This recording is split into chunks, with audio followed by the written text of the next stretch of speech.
Bismillahirrahmanirrahim. Alhamdulillahi rabbil alamin. Wassalatu wassalamu ala rasulillah wa ala alihi thahirina ajma'in. Amma ba'du ayuhan nas, ittaqullaha mastata'tum wasma'u wa ati'u la'allakum turhamun. Para muslimin rahimakumullah, mari kita lanjutkan kegiatan kita sehari-hari setiap pagi ba'da salat subuh.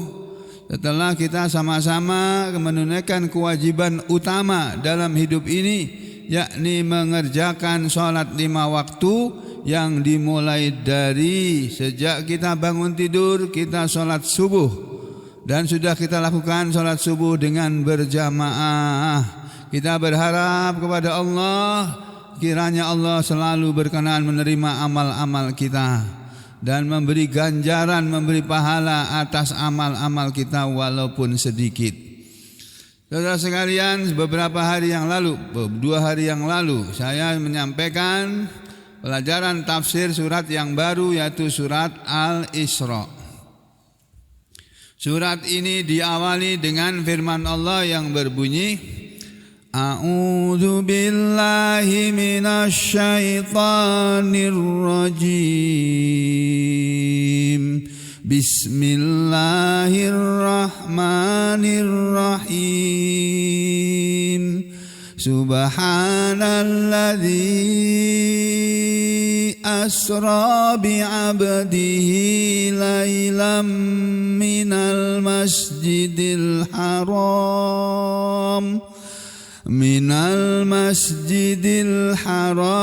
ilal masjidil aqsa alladzi barakna haulahu linuriyahu min ayatina innahu huwas sami'ul basir.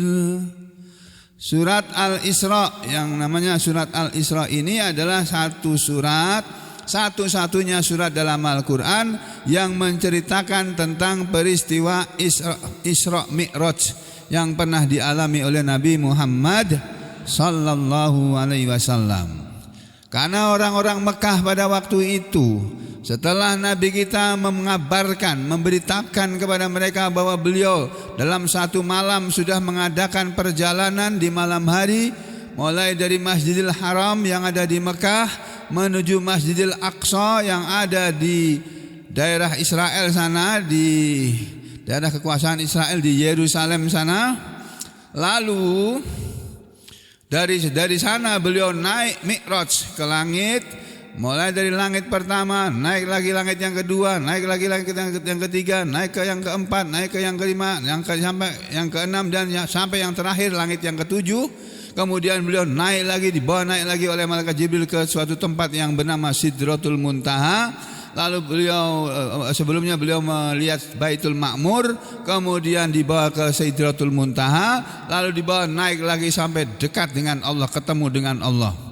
Ya, seperti yang diceritakan juga dalam sebagian peristiwa ini dalam surat An-Najm yang sudah pernah dibacakan juga, ya. Allah Ta'ala berfirman dalam surat An-Najm seperti ini. Surat An-Najm ini namanya Suratun Najmi. Surah An-Najm. An-Najm itu artinya bintang. Jadi dalam Al-Quran ada surat yang namanya surat matahari, Asy-Syams, ada surat namanya surat bulan, Al-Qamar, ada surat namanya surat bintang, An-Najm, tapi enggak ada surat yang namanya bumi. Suratul Ard enggak ada. Surat bumi enggak ada. Enggak tahu kenapa ya, mungkin enggak pantas bumi dinamakan sebagai nama surat Al-Qur'an yang mulia. Di surat An-Najm Allah Ta'ala berfirman begini, Bismillahirrahmanirrahim. Wan najmi idza hawa ma dhalla sahibukum wa ma ghawa wa ma yantiqu 'anil hawa in huwa illa wahyun yuha 'allamahu syadidul quwa dzu mirratin fastawa wa huwa bil ufuqil a'la thumma dana fatadalla fakana qaba qausaini au adna fa auha ila abdihi ma auha, dan seterusnya. Ini sebagian juga ini dari cerita yang ada dalam kisah Isra Mi'raj ya, selain surat Al-Isra tadi yang dia turun, surat Al-Isra itu turun gara-gara orang Mekah ketika Nabi kita berbicara telah mengalami peristiwa Isra Mi'raj, mereka enggak ada yang percaya. Enggak ada yang percaya. Satu pun. Termasuk para sahabat Nabi enggak percaya. Kecuali sahabat Abu Bakar. Satu-satunya sahabat Nabi yang percaya. Ketika ditanya oleh Umar, wahai Abu Bakar, bagaimana pendapatmu tentang temanmu itu? Maksudnya tentang Rasulullah SAW, tentang sahabatmu itu Rasulullah SAW. Katanya bercerita tadi malam dia menjalani peristiwa seperti yang tadi saya sampaikan itu.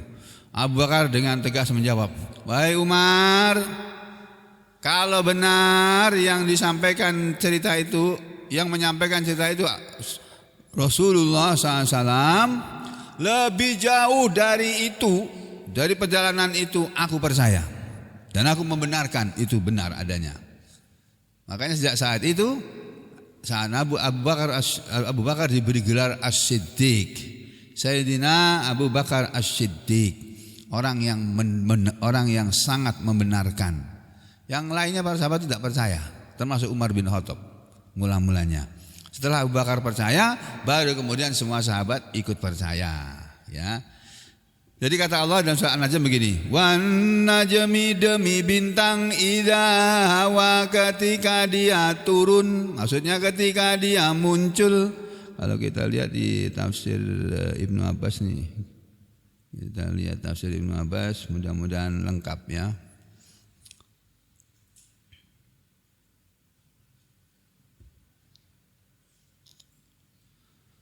Wan najmi idza hawa, maksudnya yaqulu, berfirman Allah, aqsamallah, Allah telah bersumpah bil Quran. Wan najmi idza hawa, nah, maksudnya demi bintang ketika dia telah turun. Ini kata Ibnu Abbas, ayat ini bercerita tentang sumpah Allah ya, tentang Al-Quran yang telah diwahyukan kepada Nabi kita. Wan najmi idza hawa, demi bintang ketika dia telah turun. Idza hawa maksudnya idza nazala, ketika telah turun. Bihi dengannya, Jibrilu, malaikat Jibril, ala Muhammadin, kepada Nabi Muhammad SAW.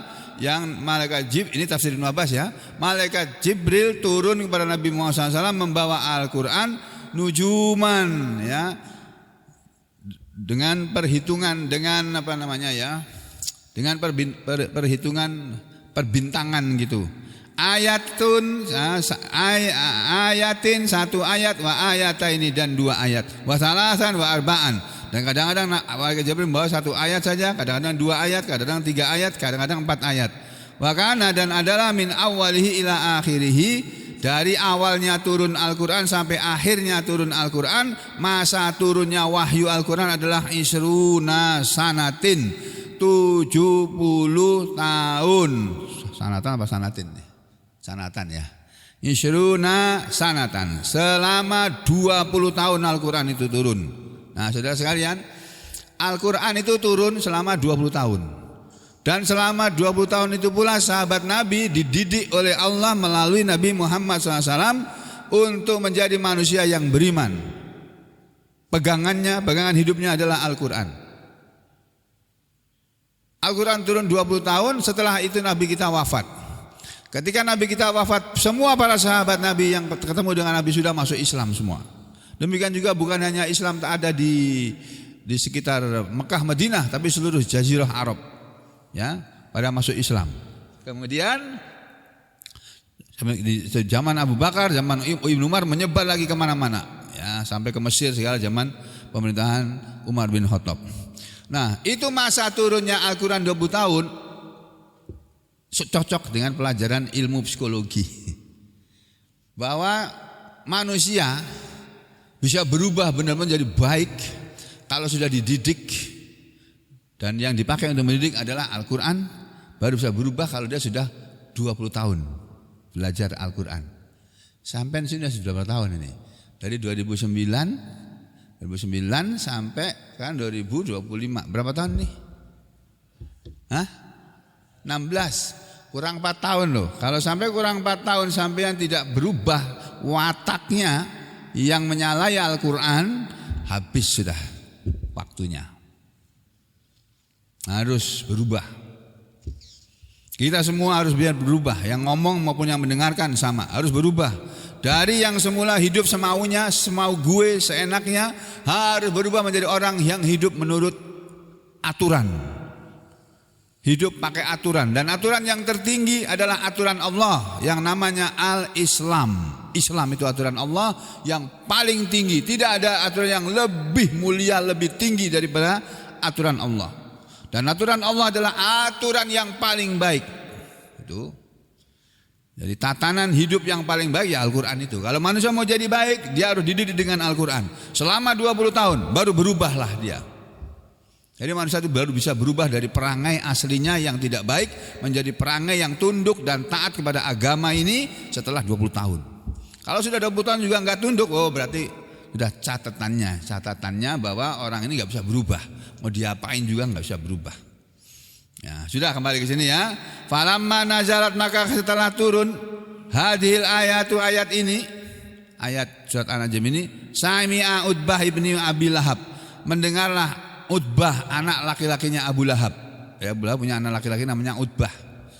Dia mengatakan anna Muhammadan, bahwa Muhammad itu, Muhammad maksudnya Nabi Muhammad sallallahu alaihi wasallam, yuqsimu, dia sudah bersumpah bin nujumil Quran, dengan bintang-bintang atau sebagai lambang turun-turunnya Al-Quran. Jadi turunnya bintang, munculnya bintang di langit, dari yang tadinya tidak kelihatan terus mulai muncul, itu diibaratkan dengan turunnya Al-Quran. Ini kata tafsir ini ya. Faqala, lalu berkatalah dia, ablihu, sampaikanlah Muhammadan, bahwa Muhammad SAW, ya, anni, bahwa aku ini, kata, sampaikanlah oleh kalian, hei sahabat-sahabat Muhammad, sahabat-sahabat Muhammad, sampaikan kepada dia, anni, bahwa aku putra Abu Lahab ini, Utbah bin Abu Lahab ini, kafirun, aku ini menentang, mengingkari, kafir, binujumil Quran, dengan turunnya Al-Quran tadi.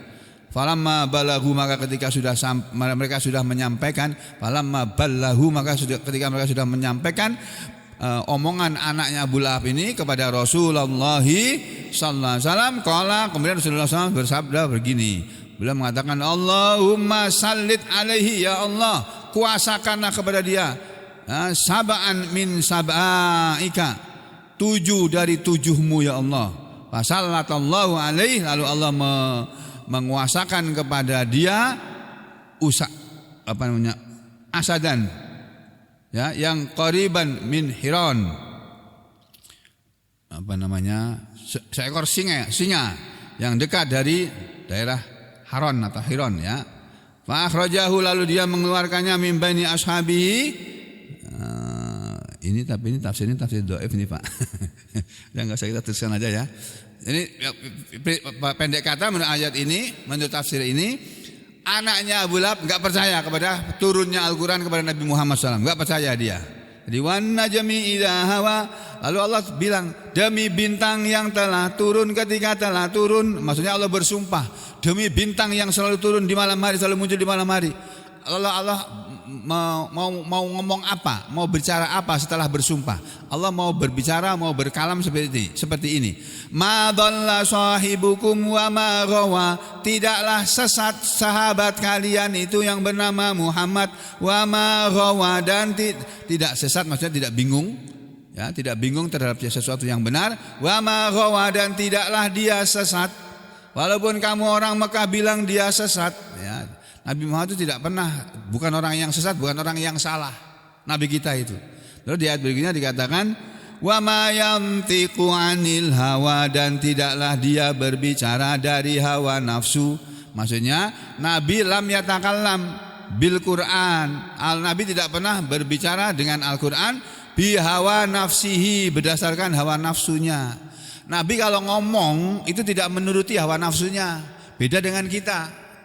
Kalau kita ngomong menurut nafsunya kita. Kalau kita senang, kita akan ngomong sesenangnya kita. Kalau kita lagi marah, ya kita akan ngomong sesuai dengan kemarahan kita. Kalau Nabi kita enggak. Beliau selalu berbicara hati-hati. Dan apa yang beliau sampaikan itu semuanya adalah kebenaran. Termasuk apalagi Al-Quran. Kalau sudah bicara tentang Al-Quran, beliau itu tidak berbicara dari hawa nafsunya saja. Bahkan selain Al-Quran, beliau itu tidak ngomong dari hawa nafsunya. Makanya Nabi kita banyak diam daripada ngomong. Kebalikan dengan kita banyak ngomong daripada diam. Ya toh? Iya toh? Iya. Coba habis sholat subuh tadi duduk di sini 15 menit aja. Zikir pagi, petang. Zikir pagi kalau subuh, baca subuh, zikir petang kalau baca asar. Banyak di antara kita nggak sanggup, cuma duduk 15 menit, paling lama 15 menit. Kalau saya rata-rata 10 menit selesai zikir pagi itu. Ya, saudara lebih milih keluar, ngobrol. Nah, akhirnya apa? Ya ilmu nggak masuk ke dalam hati. Lawong itu bahasa Jawa, apa? Bahasa sini apa sih ya? Lah, Al-Quran ini sesuatu yang mulia. Al-Quran ini sesuatu yang suci. Gak akan masuk ke dalam hati yang suci. Makanya kalau kita kepengen ilmu Al-Quran itu masuk ke dalam jiwa, meresap ke dalam jiwa kita harus merubah hati kita, berusaha merubah hati kita yang kotor, kita bersihkan supaya menjadi hati yang suci, yang bersih.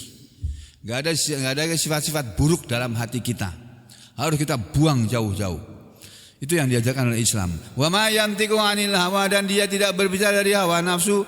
Ya, kemudian in huwa illa wahyu yuha, tidaklah dia yang dia omongkan itu, tidaklah yang diomongkan oleh Muhammad itu illa kecuali wahyun, adalah wahyu, yuha yang diwahyukan. Maksudnya in huwa, tidaklah dia, yakni ma huwa, yakni Al-Quran, tidaklah dia Al-Quran itu illa kecuali wahyu yuha, wahyu yang diwahyukan. Dia yang diucapkan oleh Muhammad atau Al-Quran itu tidak lain adalah wahyu yang diwahyukan. Kemudian illa wahyu yuha, wahyu dari Allah, yuha yang diwahyukan ilaihi kepada dia Nabi Muhammad oleh malaikat Jibril. Yuha ilaihi Jibril, diwahyukan kepadanya oleh malaikat Jibril, hatta ja'a ilahi wa qara'ahu alaihi, sampai datang Al-Quran kepadanya dan dia membacakan Al-Quran kepada Nabi Muhammad SAW. Kemudian Allamahu syadidul quwa, telah mengajari Nabi Muhammad. Siapa yang mengajari Nabi kita Al-Quran? Syadidul quwa. Yang dimaksud oleh ayat ini syadidul quwa itu adalah malaikat Jibril. Jadi yang mengajari Al-Quran yang mengajari Nabi kita Al-Quran itu bacaannya itu malaikat Jibril. Tuh. Allah yang menyuruh mengajarkan Al-Quran pada malaikat Jibril, mengajarkan Al-Quran kepada beliau. Jadi laksanakanlah. Allamahu, telah mengajarinya, maksudnya Allamahu Jibril telah mengajari Nabi Muhammad SAW. Jibrilu, malaikat Jibril, yaitu malaikat yang syadidul quwa, amat sangat kuat. Wa huwa syadidul quwati bil badan. Malaikat Jibril itu sangat kuat badannya, tubuhnya. Walaupun terbuat dari cahaya malaikat, tapi berbadan juga yang bisa dilihat wujud aslinya. Wujud aslinya gede banget malaikat Jibril itu ya.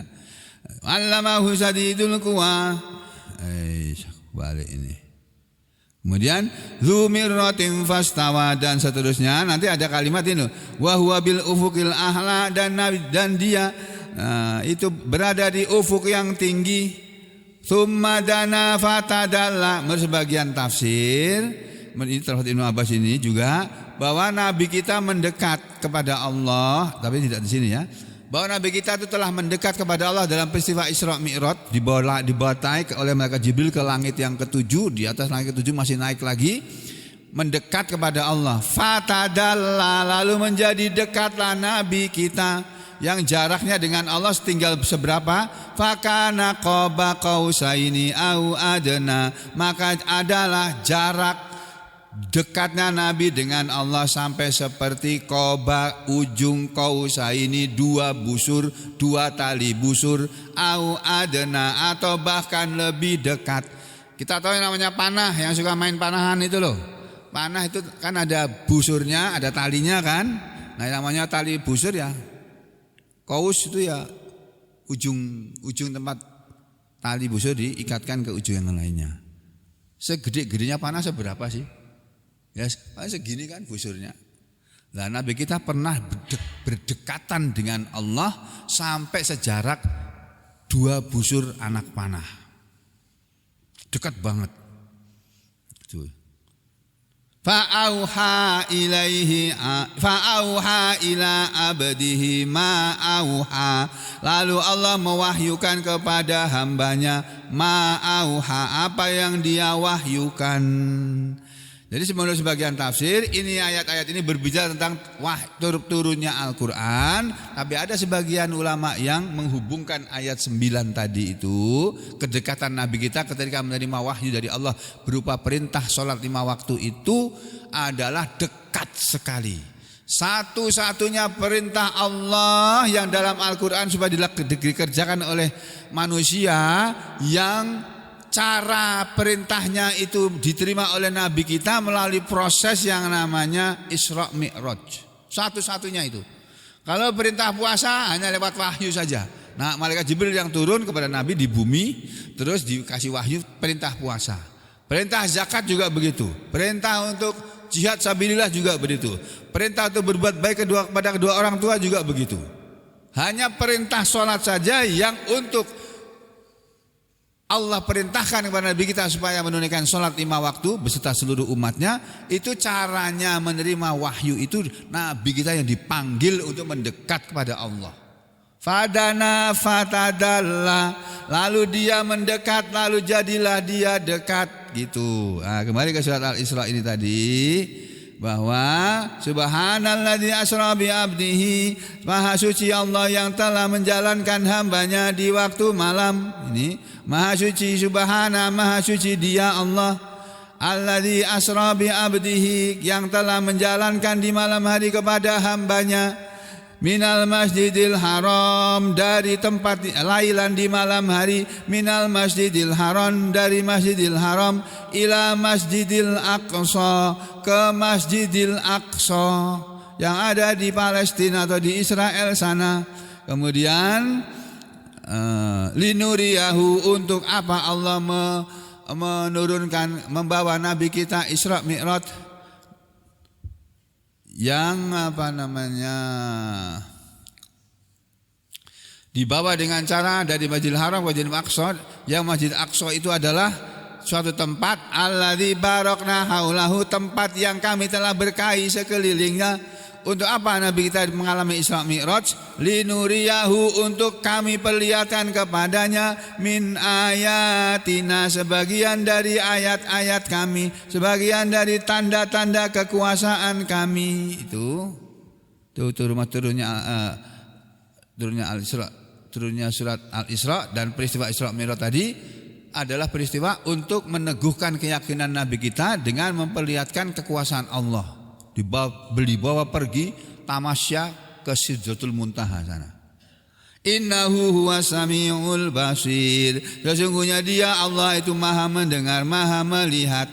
Maksudnya Allah maha mendengar, maha melihat adalah ayat Allah itu as-sami, maha mendengar di aqwali ibadih, kepada semua omongan hamba-hambanya. Mukminihim, baik yang kafir-kafirnya di antara mereka, wa kafirihim, baik yang kafir-kafirnya, baik yang beriman-berimannya maupun yang kafir-kafirnya. Omongan orang beriman, omongan orang kafir, semuanya Allah tahu, Allah mendengarnya. Musaddiqihim, baik yang membenarkan di antara mereka kepada Al-Quran, wa mukadzibihim, baik yang mendustakan di antara mereka kepada Al-Quran.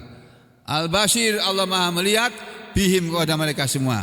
Fayu'ti kullan, maka Allah akan memberikan kepada masing-masing orang ma yastahiquhu fid dunya, apa yang menjadi haknya di dunia ini, wal akhirati, dan di akhirat. Jadi kalau ada manusia mencari dunia, oleh Allah akan dikasih dunia. Kalau ada manusia mencari akhirat, oleh Allah dikasih akhirat. Kadang kita nggak bisa memilih. Kalau aku milih dunia dan akhirat dua-duanya sama-sama enak, nggak bisa. Terserah Allah itu, bukan terserah kita. Yang jelas, orang yang menginginkan surga akan diberi oleh Allah surga. Apa yang menginginkan dunia, Allah akan beri daripada dunia. Kalau orang sudah mantap memilih dunia, maka dia tidak akan mendapatkan bagian apa-apa di akhirat. Itulah sebabnya, makanya kita ini jangan mengejar dunia. Dunia itu nggak usah kita kejar, dia akan datang kok. Asal kita tunduk kepada Allah, dunia akan mendekat kepada kita. Uang itu akan mendekat kepada sampean. Kalau sampean tunduk, patuh, taat kepada Allah. Nggak percaya, buktikan. Saya sudah membuktikan. Ya, sudah membuktikan itu. Ya, sudah. Nah, sekarang setelah Ibnu Katsir menyampaikan tafsirnya, lalu meriwayatkan hadis-hadis tentang Isra. Ada banyak, Pak, ada beberapa hadis banyak. Di antaranya di sini beliau menuliskan zikrul ahadisil waridah. Cerita atau penyebutan tentang cerita-cerita yang telah datang fil Isra, tentang peristiwa Isra. Wa riwayatu Anas bin Malik, dan yang pertama adalah riwayatnya Anas bin Malik. Ini cerita tentang peristiwa Isra Mi'raj yang diceritakan atau dikabarkan oleh sahabat Nabi yang bernama Anas bin Malik, yang beliau adalah ketika beliau sudah hijrah ke Madinah, Anas bin Malik ini menjadi pelayannya Rasulullah SAW. Kata Anas bin Malik dalam hadis yang diriwayatkan oleh Bukhari sebagai berikut. Qala al-imamu, telah berkata Imam Abu Abdillah al-Bukhari. Abu Abdillah al-Bukhari, jadi Imam al-Bukhari mengatakan haddatsani Abdul Aziz ibnu Abdillah, haddatsana Sulaiman huwa ibnu Bilal. Ya, ini guru-gurunya Bukhari. Dia menerima hadis ini dari sanadnya ini.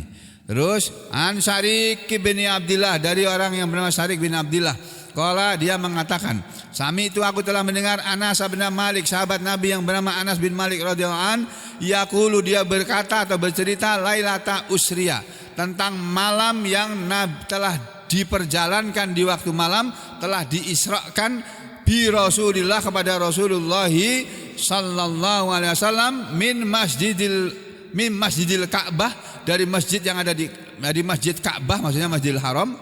Innahu, sesungguhnya dia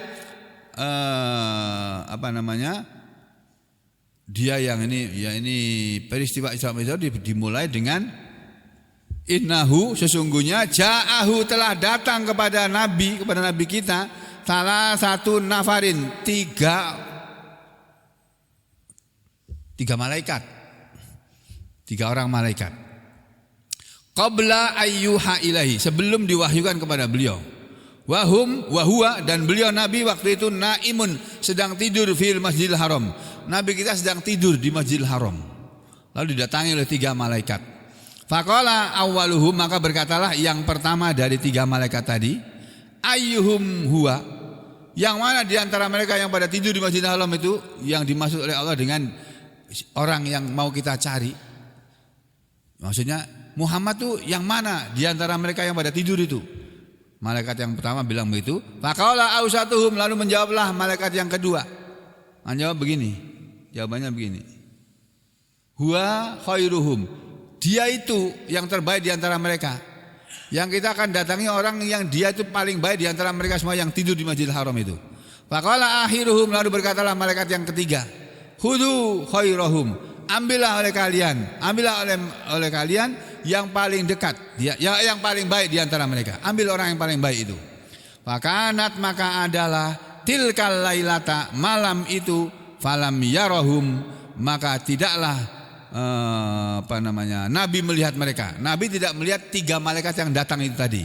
Hatta, sampai atau lailatan, mereka datang lagi kepada beliau pada malam yang lain, ya, lailatan ukhra, pada malam yang lain. Jadi malam pertama datang, melihat dulu mana orang yang disuruh kita mencarinya itu. Sudah ketemu, oh itu orangnya, itu yang orang yang paling baik itu. Dah dititeni kalau bahasa Jawa. Kalau bahasa sini dia apa ya? Ditandai. Nah itu loh orangnya. Itu loh yang lagi tidur dulu. Nah, mana? Yang lagi tidur mana? Oh, pada bangun semua. Ya. Nah, terus pada malam berikutnya datanglah mereka kepada Nabi lailatan ukhra, malam yang lain, fima yara qalbuhu, pada apa yang Nabi melihatlah hatinya. Jadi Nabi kita tidur tapi hatinya tidak tidur. Nabi itu kayak gitu modelnya, enggak seperti kita. Kalau kita tidur tuh mata kita tidur, hati kita juga tidur. Lupa sama Allah. Oh, Nabi kita, para Nabi itu enggak, termasuk Nabi Muhammad SAW. Mereka matanya tertutup, pejam, enggak melihat apa-apa, tapi hatinya tidak tertutup, tidak pejam. Nabi kita juga begitu. Nabi kita tidur, tapi hatinya tidak tidur. Ya. Makanya hatinya bisa melihat. Wa tanamu ainahu, dan tidur kedua mata beliau. Walam yanamu qalbuhu, dan tidak tidur mata beliau. Wa kadzalikal anbiya, dan begitulah para nabi. Tanamu, para nabi itu tidur, ayunuhum, mata-mata mereka, wala tanamu qulubuhum, tapi tidak tidur hati mereka. Falam yukallimuhu, maka tidaklah mereka berbicara dengan Nabi hatta tamaluhu, sampai kemudian mereka menggendong Nabi, fawadauhu, lalu mereka meletakkan Nabi, para malaikat yang 3 tadi, inda bi'ri Zamzam, di dekat sumur Zamzam. Fatawallahu minhum Jibril, lalu mereka pun menyerahkan Nabi, ya, menyerahkan Nabi kita, minhum, di antara mereka. Fatawallahu minhum, maka memimpin 3 malaikat tadi, di antara mereka itu Jibrilun, malaikat Jibril. Jadi kemudian setelah mereka diperintah membawa Nabi dari tempat tidur di Masjidil Haram itu ke tempat dekat sumur Zamzam, Nabi kita masih dalam keadaan tidur. Tapi matanya yang tidur aja, hatinya tidak tidur. Nah, lalu yang terjadi apa? Fasaqqa Jibril, maka membelahlah malaikat Jibril ma baina nahrihi, membelah antara leher beliau ila labbatihi, sampai ke ini apa, labbah ini loh, ulu hati. Jadi dibelah oleh malaikat Jibril. Kalau guru saya mengatakan, ya kira-kira seperti orang operasi gitu. Dulu guru kami mengatakan itu. Kira-kira malaikat Jibril sedang mengoperasi Nabi Muhammad SAW, dibelah dadanya dari tenggorokan sini, dari nahar, dari sini dibelah sampai ulu hati. Hatta faroho, sampai kemudian malaikat Jibril selesai membelah, ya, dari hati sampai dari terongkongan sampai ulu hatinya, ila sadri, sampai ke dadanya, wa jaufihi, dan rongga tubuhnya. Jadi malaikat Jibril membelah dadanya sampai kelihatan rongga tubuhnya. Faghasalahu, jadi malaikat Jibril membelah dadanya Nabi, kemudian mengambil hatinya. Itu kalau operasi besar itu, Pak. Membelah dada. Orang operasi jantung itu kan sininya dibelah, Pak. Dibelah, diuris, terus sampai kelihatan jantungnya, kemudian diambil jantungnya, diganti jantung baru kah, mau diapain jantungnya itu. Nah, itu pakai operasi besar tuh, bisa belasan jam itu.